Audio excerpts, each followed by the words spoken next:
నమస్కారం. ఘంటారావానికి స్వాగతం. ముందుగా ప్రధానాంశాలు. భువనగిరిలో భాజపా బహిరంగ సభ, మరి కాసేపట్లో హాజరు కానున్న అమిత్ షా.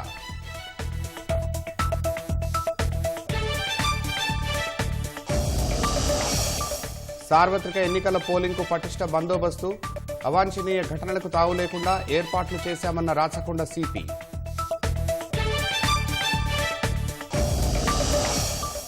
మేడిగడ్డ కుంగుబాటుపై జస్టిస్ ఘోష్ కమిషన్ విచారణ, బీఆర్కే భవన్లో నీటిపారుదల శాఖ అధికారులు ఈఎన్సీలతో భేటీ. బాచుపల్లిలో గోడ కూలిన ఘటనలో 6 అరెస్ట్, 7 మృతితో తీవ్రంగా పరిగణించిన ప్రభుత్వం.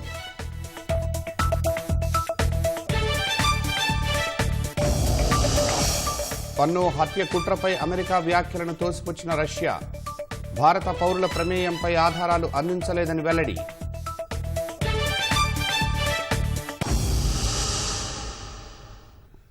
మేడిగడ్డ సహా కాళేశ్వరం ఆనకట్టల విచారణ ప్రక్రియలో సమన్ల జారీకి కసరత్తు జరుగుతోంది. సోమవారం మేడిగడ్డ ఆనకట్టను పరిశీలించిన జస్టిస్ పిసి ఘోష్ ఇంజనీర్ల ద్వారా వివరాలు తెలుసుకున్నారు. బ్యారేజీ డిజైన్లు, నిర్మాణం, నిర్వహణపై ఆరా తీశారు. డిజైన్లకు తగ్గట్లుగా నిర్మాణం జరిగిందా, ఏవైనా మార్పులు చోటు చేసుకున్నాయా అని ప్రశ్నించారు. నిర్మాణ సంస్థ ప్రతినిధులతో మాట్లాడారు. మరోవైపు హైదరాబాద్లో నీటిపారుదల శాఖ ఉన్నతాధికారులు ఈఎన్సీలతో జస్టిస్ ఘోష్ సమావేశమయ్యారు. విచారణ ప్రక్రియ తదుపరి కార్యాచరణపై వారితో చర్చించనున్నారు. తొలిదశలో మేడిగడ్డ నిర్మాణ బాధ్యతలు పర్యవేక్షించిన ఇంజనీర్లు, నిర్మాణ సంస్థ ప్రతినిధులను విచారించే అవకాశం ఉంది. అందులో భాగంగా వారికి కమిషన్ సమన్లు జారీ చేయనుంది. ఆయా ఇంజనీర్లు, ప్రతినిధులు కమిషన్ ముందు విచారణకు హాజరు కావాల్సి ఉంటుంది. ఎన్డీఎస్ఏ మధ్యంతర నివేదికను కమిషన్ పరిశీలించనుంది.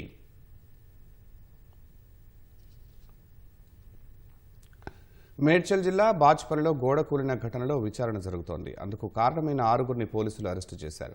2 రోజుల క్రితం కురిసిన భారీ వర్షానికి రేణుక ఎల్లమ్మ కాలనీలో గోడ కూలి 7 మృతి చెందారు. భవన నిర్మాణదారుడు అరవింద్ రెడ్డి, సైట్ ఇంజనీర్ సతీష్ సహా ప్రాజెక్ట్ మేనేజర్ ఫ్రాన్సిస్, గుత్తేదారు రాజేష్, మరో 2 పోలీసులు అరెస్టు చేశారు.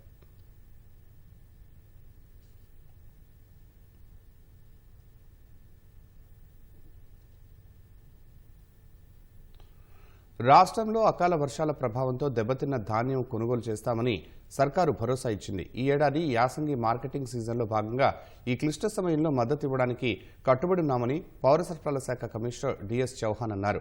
తాజాగా కురిసిన అకాల వర్షాల నేపథ్యంలో కరీంనగర్, జగిత్యాల, రాజన్న సిరిసిల్ల జిల్లాల్లో ఆయన పర్యటించారు. కొత్తపల్లి, గంగాధర, రామన్నపేట, మల్యాల, అంకిరెడ్డిపల్లి, జిల్లేల గ్రామాల్లో ధాన్యం కొనుగోలు కేంద్రాలను పరిశీలించారు. ధాన్యం కొనుగోలు తీరుపై ఆరా తీశారు. స్వయంగా రైతులతో మాట్లాడారు. అనంతరం జగిత్యాలలో సమీక్షా సమావేశం నిర్వహించారు. ధాన్యం కొనుగోలు కేంద్రాలను కాలానుగుణంగా తనిఖీ చేయడానికి జిల్లాలోని ప్రతి మండలానికి ఒక జిల్లా అధికారిని నామినేట్ చేయాలని జాయింట్ కలెక్టర్లను ఆదేశించారు. అకాల వర్షాల కారణంగా తడిసిన ధాన్యం కొనుగోలు చేస్తామని హామీ ఇచ్చారు. ముందస్తు చర్యలు తీసుకున్నప్పటికీ రాష్ట్రంలో వివిధ ప్రాంతాల్లో పిడుగులు, అకాల వర్షాలు వంటి అనూహ్య సంఘటనలు కొనసాగుతూనే ఉన్నాయని ప్రస్తావించారు. తడిసిన వరి ధాన్యం కొనుగోలు చేయడంలో పౌర సరఫరాల శాఖ దృఢంగా ఉందని, అన్ని గ్రామాల్లో కొనుగోలు కేంద్రాలకు రైతులు తీసుకొచ్చే ప్రతి ధాన్యం గింజ కూడా కొనుగోలు చేసేందుకు సిద్ధంగా ఉన్నామని పునరుద్ఘాటించారు. ఢిల్లీలో నమోదైన ఎఫ్ఐఆర్కు అనుగుణంగా దర్యాప్తు పేరుతో పీసీసీ సామాజిక మాధ్యమం కార్యదర్శులపై కఠిన చర్యలు తీసుకోకుండా ఢిల్లీ పోలీసులకు ఆదేశాలు జారీ చేయాలంటూ తెలంగాణ ప్రదేశ్ కాంగ్రెస్ కమిటీ హైకోర్టును ఆశ్రయించింది. దర్యాప్తు పేరుతో సామాజిక మాధ్యమం కార్యదర్శుల వ్యక్తిగత స్వేచ్ఛను హరించే ప్రయత్నం చేయడాన్ని సవాల్ చేస్తూ పీసీసీ కార్యనిర్వాహక అధ్యక్షుడు మహేష్ కుమార్ గౌడ్ హైకోర్టులో పిటిషన్ దాఖలు చేశారు. రాష్ట్రంలో కాంగ్రెస్ ప్రభుత్వం ఏర్పాటై పలు సంక్షేమ పథకాలను అమలు చేస్తోందని, ప్రస్తుతం పార్లమెంటు ఎన్నికల సందర్భంగా సామాజిక మాధ్యమాల ద్వారా కాంగ్రెస్ విజయాలను ప్రజల్లోకి తీసుకువెళ్తున్నట్లు తెలిపారు. అయితే ఢిల్లీ పోలీసులమంటూ 150 మంది దాకా వచ్చి ఇక్కడ సామాజిక మాధ్యమం కార్యదర్శుల పనుల్లో జోక్యం చేసుకుంటున్నారన్నారు. ఒక రాజకీయ పార్టీకి వ్యతిరేకంగా మార్ఫింగ్ వీడియోలను పోస్ట్ చేశారంటూ ప్రభుత్వ ఉద్యోగి సింకు శరణ్ సింగ్ ఇచ్చిన ఫిర్యాదు మేరకు ఢిల్లీ పోలీసులు ఇక్కడ ఇళ్లలోకి వచ్చి పార్టీకి చెందిన వారిని, వారి కుటుంబ సభ్యులను భయభ్రాంతులకు గురిచేస్తున్నారన్నారు. దీంతో పాటు హైదరాబాద్ సైబర్ క్రైమ్ పోలీసులకు భాజపా రాష్ట్ర ప్రధాన కార్యదర్శి కూడా పోలీసులకు ఫిర్యాదు చేశారన్నారు. కేంద్ర హోంమంత్రి రిజర్వేషన్లను రద్దు చేస్తామని ప్రసంగించారంటూ వక్రీకరించి వీడియోను పెట్టారని ఫిర్యాదు చేశారన్నారు. ఈ ఫిర్యాదు ఆధారంగా కొంతమందిని మే 3న అరెస్టు చేయగా బెయిల్పై విడుదలయ్యారన్నారు. ఒకే రకమైన కేసుకు సంబంధించి అక్రమంగా నిర్బంధించాలని చూస్తున్నారన్నారు. సాక్షులుగా ఎలాంటి నోటీసులు ఇవ్వకుండా దర్యాప్తు పేరుతో నిర్బంధించే ప్రయత్నాలు చేస్తున్నారన్నారు. దర్యాప్తు పేరుతో కఠిన చర్యలు తీసుకోకుండా అదేవిధంగా వ్యక్తిగత స్వేచ్ఛకు భంగం కలిగించకుండా ఢిల్లీ పోలీసులకు ఆదేశాలు జారీ చేయాలని కోరారు. ఈ పిటిషన్పై గురువారం వేసవి సెలవుల హైకోర్టు బెంచ్ విచారణ చేపట్టే అవకాశాలున్నాయి. ఎన్నికల వేళ ఎక్కడెక్కడ భారీగా నగదు పట్టుబడుతోంది. ఆంధ్రప్రదేశ్ ఎన్టీఆర్ జిల్లా జగ్గయ్యపేట మండలం గరికపాడు చెక్పోస్టు వద్ద పైపు లారీలో అక్రమంగా తరలిస్తున్న 8 కోట్ల రూపాయలను పోలీసులు పట్టుకున్నారు. వాహనాల తనిఖీల్లో భాగంగా మెదక్ జిల్లా నుంచి గుంటూరుకు ప్లాస్టిక్ పైపులను లారీలో రవాణా చేసేందుకు వేబిల్లు తీసుకున్నట్టు తెలిపారు. లారీ క్యాబిన్కు వెనుక వైపున 5 పెట్టెల్లో 8 కోట్ల రూపాయలను తరలిస్తున్నట్లు గుర్తించారు. నగదును స్వాధీనం చేసుకుని ఇద్దరిని అరెస్టు చేసినట్టు నందిగామ ఏసీపీ రవికిరణ్ తెలిపారు. సుమారు 1 గంట ఆ సమయంలో లారీ రావడం జరిగింది. ఆ లారీలో పైప్స్తో పాటు లోడ్ చేసుకొని ఉన్నాయి. అండ్ అదే at the same time cabin extra space create చేసుకొని లారీ ఓనర్ ఆ ఎక్స్ట్రా స్పేస్లో 5 బాక్సులు క్యాష్ అనేది పెట్టుకొని ఇల్లీగల్గా ట్రాన్స్పోర్ట్ చేద్దామని చూస్తున్నాడు. వెరిఫై చేస్తే అందులో పైప్స్కి అయితే లోడింగ్ అన్లోడింగ్ వేబిల్స్ ఉన్నాయి. ఆ pipes loading is being done from Medak district to మన గుంటూరు డిస్ట్రిక్ట్. సో ఇంకా విత్ రెస్పెక్ట్ టు క్యాష్ అని అంటే వాళ్ళు తెలియదు అని చెప్పడం జరిగింది. అందులో ముద్దాయిలుగా ఇమీడియట్గా డ్రైవర్ని యాజ్ వెల్ యాజ్ హెల్పర్ని పట్టుకోవడం చేసాం. అండ్ వాళ్ళ దగ్గర విచారణ ఇంకా చేస్తున్నాం. అండ్ కౌంటింగ్ కూడా ఇది ఎలక్ట్రానిక్ మెషిన్స్ తెప్పించి చాలా క్యాష్ ఎక్కువ ఉండడం వలన ఆల్రెడీ ఒక 6 కౌంటింగ్ మెషిన్స్ తెచ్చి అన్ని కౌంటింగ్ చేస్తున్నారు. సుమారుగా more than 8 crores of cash అయితే సీజ్ చేయడం జరిగింది. ఇన్వెస్టిగేషన్ పూర్తిగా త్వరగా చేసి ఇది ఎవరు ఈ మనీ తరలించారు, ఎందుకు తరలించారు అనేది కూడా ఎస్టాబ్లిష్ చేసి వాళ్ళని కూడా ముద్దాయిలుగా చూపించి వాళ్ళని కూడా కఠినమైన చర్యలు తీసుకోవడం జరుగుతుంది. మాజీ గవర్నర్ తమిళసై సౌందరరాజన్ ఎన్నికల నియమావళి ఉల్లంఘించారని భారస లీగల్ సెల్ ప్రతినిధులు బంజారాహిల్స్ పోలీస్ స్టేషన్లో ఫిర్యాదు చేశారు. తమిళసై సౌందరరాజన్ ఇటీవల బంజారాహిల్స్లో కిషన్ రెడ్డికి మద్దతుగా ప్రచారం నిర్వహించారు. అందులో భాగంగా రామమందిర నమూనాను పంపిణీ చేశారని ఆరోపించారు. డీజీపీతో పాటు వెస్ట్ జోన్ డీసీపీ బంజారాహిల్స్ ఏసీపీలకు ఫిర్యాదు కాపీలను మెయిల్ చేసినట్లు, అలాగే ఎన్నికల సంఘానికి కూడా ఫిర్యాదు చేస్తామని లీగల్ సెల్ ప్రతినిధి లలితారెడ్డి తెలిపారు.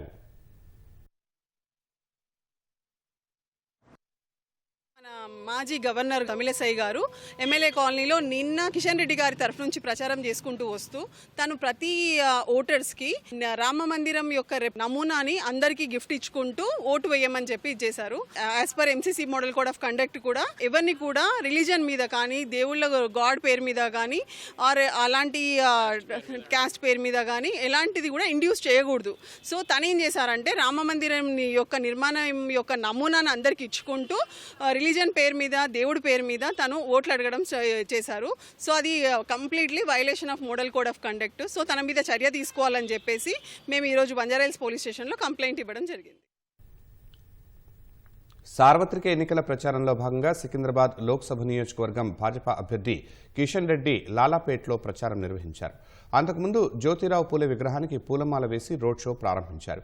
దేశం అన్ని రంగాల్లో అభివృద్ధి సాధించాలంటే కేంద్రంలో నరేంద్ర మోదీ మరోసారి ప్రధాని కావాలని కిషన్ రెడ్డి తెలిపారు. రోడ్ షో లాలాపేట్ నుంచి శాంతినగర్, విజయపురి కాలనీ, తార్నాక తదితర ప్రాంతాల మీదుగా కొనసాగనుంది. రానున్న లోక్సభ ఎన్నికల్లో ఎలాంటి అవాంఛనీయ ఘటనలకు ఆస్కారం లేకుండా పోలింగ్ నుంచి ఓట్ల లెక్కింపు వరకు ప్రశాంతంగా జరిగేలా పటిష్ట బందోబస్తు ఏర్పాట్లు చేస్తున్నామని రాచకొండ పోలీస్ కమిషనర్ తరుణ్ జోషి తెలిపారు. రాష్ట్ర పోలీసులు, కేంద్ర బలగాలు కలిపి 6,000 మందికి పైగా ఎన్నికల విధుల్లో పాల్గొంటాయని వెల్లడించారు. కమిషనరేట్ పరిధిలో 5 లోక్సభ నియోజకవర్గాల్లో విస్తరించి ఉందని, ప్రజలు ప్రశాంతంగా ఓటింగ్లో జరిగేలా భద్రతా చర్యలు తీసుకుంటున్నట్లు వివరించారు. లోక్సభ ఎన్నికల బందోబస్తు, పోలింగ్కు ఏర్పాట్లపై రాచకొండ కమిషనర్ తరుణ్ జోషితో ఈటీవీ ప్రత్యేక ముఖాముఖి. తెలంగాణలో లోక్సభ ఎన్నికల కోసం పోలీసులు కట్టుదిట్టమైనటువంటి ఏర్పాట్లు చేస్తారు. ముఖ్యంగా హైదరాబాద్లో కీలకమైనటువంటి రాచకొండ కమిషనరేట్ పరిధిలో ఎటువంటి పరిస్థితులు ఉన్నాయి, ఎన్ని పోలింగ్ స్టేషన్స్ ఉన్నాయి, ఎటువంటి భద్రతా ప్రమాణాలు పాటిస్తున్నారు, ఎన్నికల విధుల్లో ఎంతమంది పోలీసులు గస్తీ కాయనున్నారు, ఎన్ని అంశాలపై ప్రస్తుతం మనతో పాటు మాట్లాడేందుకు రాచకొండ కమిషనర్ తరుణ్ జోషి గారు. సార్ నమస్కారం. నమస్కారం. సో ముఖ్యంగా మన మొత్తం రాచకొండ కమిషనరేట్లో ఎన్ని కాన్స్టిట్యున్సీలు మనకి పరిధిలో వస్తాయి? మాకు టోటల్ 5 పార్లమెంటరీ కాన్స్టిట్యూషన్స్ ఉన్నాయి. Majorly Bhuvanagir and Malkajgiri, but about 18% of Chevella, about 0.1% of Hyderabad, plus just about 1% of Nagar Kurnool. ఒకటి police station Nagar Kurnool PC కూడా ఉంది. ఓకే, ముఖ్యంగా మనకి కేంద్ర బలగాలతో పాటు మిగతా లోకల్ పోలీసులు మొత్తం ఎంతమంది బందోబస్తులో పాల్గొన్నారు? మన తరఫు నుంచి రాష్ట్ర పోలీస్ ఆల్మోస్ట్ 5,000 ప్లస్ మాకు టోటల్ 12 సెంట్రల్ కంపెనీస్ వస్తున్నాయి. ఇంకా అది కొంత ట్రైనింగ్ ఆఫీసర్స్ కూడా వస్తున్నారు, constables as well as sub inspectors. Sir, ముఖ్యంగా డిఆర్సీ సెంటర్స్ కావచ్చు, ఈవీఎంలో తీసుకొచ్చేటువంటి రూట్ మ్యాప్లు కావచ్చు, తర్వాత ఇవన్నింటి ముందస్తుగా మీ అధికారులని, పోలీసుల శాఖ అధికారులను మొత్తాన్ని ఏ విధంగా సన్నాహితం చేశారు? సో దాని గురించి మాకు మొత్తం ప్రిపరేషన్ అయిపోయింది. అన్ని డిఆర్సీ సెంటర్స్ టోటల్ మాకు 8 ఉన్నాయి, కౌంటింగ్ సెంటర్స్ కూడా 3 ఉన్నాయి. మా పోలీస్ ఆఫీసర్స్కి ఇంటరాక్ట్ చేసి ఆల్మోస్ట్ ఇప్పటి వరకు 20 ట్రైనింగ్ సెషన్స్ కూడా జరిగింది. అన్ని పోలీస్ ఆఫీసర్స్ టాప్ నుంచి అన్ని జూనియర్ మోస్ట్ ర్యాంక్ వరకు అందరికీ ట్రైనింగ్ ఇచ్చాము. ఏమేం డ్యూటీస్ ఉన్నాయి, మోడల్ కోడ్ ఆఫ్ కండక్ట్ గురించి, ఎలక్టోరల్ లాస్ అండ్ రూల్స్ గురించి, తర్వాత ప్రతిసారి కొత్త సర్క్యులర్స్ వస్తున్నాయి దాని గురించి, dos and don'ts on the day of polling, అంటే ప్రీ పోల్లో ఏం చేయాలి, పోలింగ్ డేలో ఏం చేయాలి, పోస్ట్ పోల్ ప్రికాషన్స్ ఎట్లా ఉంది. ముఖ్యంగా పోలీసులు అన్ని అధికారులు కూడా ముఖ్యంగా ప్రతి ఒక్క ఓటర్ని ఓటింగ్ సెంటర్కి తీసుకొచ్చి ఓటు వేసే బాధ్యత చేసే విధంగా, ఎక్కువ పోలింగ్ శాతం నమోదే విధంగా చూసే బాధ్యత ఉంది. అదేవిధంగా మీరు ప్రజలకు ఎటువంటి భరోసా కల్పిస్తున్నారు? సో జనరలీ మా పాత అబ్జర్వేషన్ ఏమిటి, ఇది అర్బన్ సెంటర్స్లో కొంచెం ఓటింగ్ పర్సంటేజ్ తక్కువ ఉంది. సో పబ్లిక్కి మా తరఫు నుంచి అపీల్ ఉంది దట్ నిర్భయంగా బయట వచ్చి మేము ఓట్ చేయాలి. It is a important power given to you, fundamental right given to you under the constitution. తర్వాత ఇప్పుడు మా ఫండమెంటల్ డ్యూటీ కూడా ఉంది, మేము ఓట్ కంపల్సరీ చేయాలి. పోలీస్ తరఫు నుంచి మంచిగా అన్ని ప్లేసెస్లో బందోబస్తు పెడుతున్నాము. మాకు టోటల్ 3,396 పోలింగ్ స్టేషన్స్ ఉన్నాయి. 1,590 పోలింగ్ లొకేషన్స్ ఆర్ దేర్. అన్ని స్టేషన్స్కి కూడా మేము నార్మల్ అండ్ క్రిటికల్ కూడా క్లాసిఫై చేసాము. అన్ని క్రిటికల్ పోలింగ్ స్టేషన్స్కి మేము సెంట్రల్ ఫోర్సెస్ కూడా పెడతాము. All locations minimum half section will be there. ప్రతి పోలింగ్ స్టేషన్స్లో మా పోలీస్ వాళ్ళు ఉంటారు. At least minimum 1 or 2 officers will be there. పబ్లిక్కి కూడా సహాయం చేస్తాము. మార్నింగ్ 7 నుంచి ఈవినింగ్ 6 o'clock వరకు, ఇంతకుముందు 5 బట్ ఇప్పుడు 1 hour కూడా పెరిగింది. సో 6 o'clock వరకు పోలింగ్ ఉంది. We will be conducting lot of patrolling. మా రూట్ మొబైల్స్ ఉన్నాయి, మేము ఆ రోజు స్పెషల్ స్ట్రైకింగ్ ఫోర్సెస్ కూడా పెడతాము. ఈ కాకుండా క్యూఆర్టీస్ కూడా ఉంటారు అండ్ జనరల్ పికెట్స్ కూడా ఉంటారు. మా లోకల్ పోలీస్ వాళ్ళు పెట్రోల్ కార్స్, బ్లూ కాల్స్ అన్నీ తిరుగుంటారు అప్పుడు. And they will be making sure that election is conducted in a free and fair manner. So you can choose your timing, మీకు ఎట్లా suit అయితే morning, afternoon, whatever time you come, we will make sure that everything goes off peacefully. ముఖ్యంగా రాచకొండ కమిషనర్గా మీకు ఇది మొదటి election అని అనుకోవాలి. సో మీరు ఎటువంటి జాగ్రత్తలు తీసుకుంటారు? ముఖ్యంగా నార్మల్గా పోలింగ్ స్టేషన్స్ వద్ద ఎటువంటి సిబ్బంది పెడతారు, అంటే ఏ అధికారి ఇన్ఛార్జిగా ఉంటారు? క్రిటికల్ పోలింగ్ స్టేషన్ దగ్గర ఎటువంటి భద్రత, అంటే ఎన్ని అంచెల భద్రత లేయర్స్గా ఏర్పాటు చేస్తున్నారు? So basically normal polling stations మాకు as of now if you see nearly 84% polling stations are normal only. ఇంతకుముందు మాకు పోలింగ్ వైలెన్స్కి హిస్టరీ లేదు. ఈ ఏరియాలో పాత ఎలక్షన్స్ కూడా ఏం పెద్దగా డిస్టర్బెన్స్ ఏం జరగలేదు. జనరలీ ప్రశాంతంగా ఇంతకుముందు కూడా అయిపోయింది. రీసెంట్ అసెంబ్లీ ఎలక్షన్స్ కూడా, ఈవెన్ ప్రీవియస్ పార్లమెంట్ ఎలక్షన్స్ కూడా ఎక్కువ ప్రాబ్లం లేదు. బట్ మా తరఫు నుంచి అన్ని ప్రికాషన్స్ తీసుకుంటున్నాము. We're making sure that in all the critical polling stations, మాకు 2 వల్నరబుల్ కూడా ఉన్నాయి. అక్కడ to maintain the neutrality and impartiality మేము CAPF, central armed police forces అక్కడ డిప్లాయ్ చేస్తాము. ముఖ్యంగా ఇక్కడ పోలింగ్ స్టేషన్ వద్ద అంటే భద్రత ఏర్పాటు చేస్తానని చెప్పారు. ముఖ్యంగా ఇక్కడ గతంలో ఈ మోడల్ కోడ్ ఆఫ్ కండక్ట్లో భాగంగా ఎటువంటి కేసులు నమోదయ్యాయి? ఇప్పటివరకు మన కమిషనరేట్ పరిధిలో ఎన్ని కేసులు నమోదై ఉండొచ్చు? So as of now campaigning activity అన్ని ప్లేసెస్ నడుస్తుంది, all parties and candidates. So as of now we have booked about 13 cases of model code of conduct violations. Okay sir, ముఖ్యంగా రౌడీ షీటర్లకు సంబంధించి ముఖ్యంగా పహాడీ షరీఫ్ కొన్ని ఏరియాలు అటువైపు ఉన్న మీకు జ్యుడిషియల్లో వచ్చేటువంటి ఏరియాల్లో గతంలో రౌడీ షీటర్లని దాదాపు బైండ్ ఓవర్ చేశారా? వాళ్ళ పరిస్థితి ఏంటి? కొన్ని ఏరియాలో వైలెన్స్ సృష్టిస్తారని మీకు ఏమైనా సమాచారం ఉందా, లేకపోతే ఏ విధంగా ఉందా శివార్ ప్రాంతాల్లో? That's a normal routine procedure. ప్రతిసారి ఎప్పుడు కూడా ఎలక్షన్స్ వస్తే కంపల్సరీ రౌడీ షీటర్స్కి, పాత బాడీలీ అఫెండర్స్కి, తర్వాత పాత ఎలక్టోరల్ అఫెండర్స్కి, ఇంతకుముందు చిన్న చిన్న అఫెన్సెస్లో పార్టిసిపేట్ అయితే వాళ్ళకి బైండ్ ఓవర్ చేస్తున్నాము. సో ఈసారి కూడా మేము 4780 మనిషికి బైండ్ ఓవర్ చేసాము already. And we have ensured, we will make sure that they will not disturb the pole process. వాళ్ళు గుడ్ బిహేవియర్ మెయింటైన్ చేయడానికి బైండ్ ఓవర్ చేసాము. సార్ ముఖ్యంగా మన కమిషనరేట్ పరిధిలో ఇప్పటివరకు ఎంత మేర ఈ ఎన్నికల కోడ్ వచ్చిన దగ్గర నుంచి ఎంత మేర డబ్బు మనం స్వాధీనం చేసుకున్నాం? సో ఎంత మీద ఆర్నమెంట్స్ కానీ ఇటువంటి ఐటమ్స్ స్వాధీనం? సో యాజ్ ఆఫ్ నౌ మన cash seizure is about 10 crore 10 lakhs. And the liquors we have booked about 717 cases. ఎందుకంటే ఇది రూరల్ ఏరియాస్లో కొన్ని బెల్ట్ షాప్స్ కూడా ఉన్నాయి. But now we're very strict. ఇప్పుడు అన్ని ప్లేసెస్లో రెగ్యులర్గా విజిట్ చేస్తున్నాము. మన చెక్ పోస్ట్ నడుస్తున్నాయి. Static surveillance team and flying squads కూడా తిరుగుతున్నారు అన్ని ప్లేసెస్లో. ప్రీషియస్ మెటల్స్కి మాకు ఒకటి కేసు ఉంది, 250 grams ఆఫ్ గోల్డ్ దొరికింది అప్పుడు. డ్రగ్స్కి కూడా 27 cases బుక్ చేసాము. So we have got large quantity of ganja plus కొన్ని quantity heroin and some opium, MDMA, all these have been seized. Plus freebies ki kuda memu 24 cases book chesamu ippadi varaku, very items, some coolers or some cookers and such items, some sarees etc. 7 cases of explosives, adi illegal ka transportation approve aindi. So dan gurunchi this is what we have done as of now. Plus any important sensitive విలేజెస్కి కూడా flag March కూడా పెడుతున్నాము. ఇప్పటి వరకు 62 flag marches మొత్తం commissionerate లిమిట్స్లో చేశాము. Sir ముఖ్యంగా ఈ మనకి చెకింగ్స్లో భాగంగా కొంతమంది వ్యాపారస్తులు కొంతమంది వాదన చేస్తున్నారు, మేము వ్యాపారాల నుంచి తిరిగి తీసుకువెళ్ళే డబ్బుని ఎస్ఓటీ వాళ్ళు స్వాధీనం చేసుకుంటున్నారు, మేము చెప్పినా వినట్లేదని వాళ్ళు కొంత ఆరోపణ చేస్తున్నారు. వాళ్ళకి మీరేం చెప్తారు sir? So actually we're following the guidelines of the election commission. So that అందరికీ బాధ్యత ఉంది. పబ్లిక్కి రిక్వెస్ట్ ఏమిటి, ఇది 50,000 వరకు డబ్బులు ఉంటే there is no problem. But if you are carrying more than that please carry the documents and justification ఇవ్వాలి. ఎందుకంటే కొన్ని ప్లేసెస్లో మ్యారేజెస్ ఉన్నాయి, లేకపోతే some treatments in the hospital. So దాని గురించి మీ దగ్గర డబ్బులు వస్తే we're considering that. But generally 50,000 పైన ఉంటే there the district grievance committee is there and వాళ్ళు స్క్రూటనైజ్ చేస్తారు.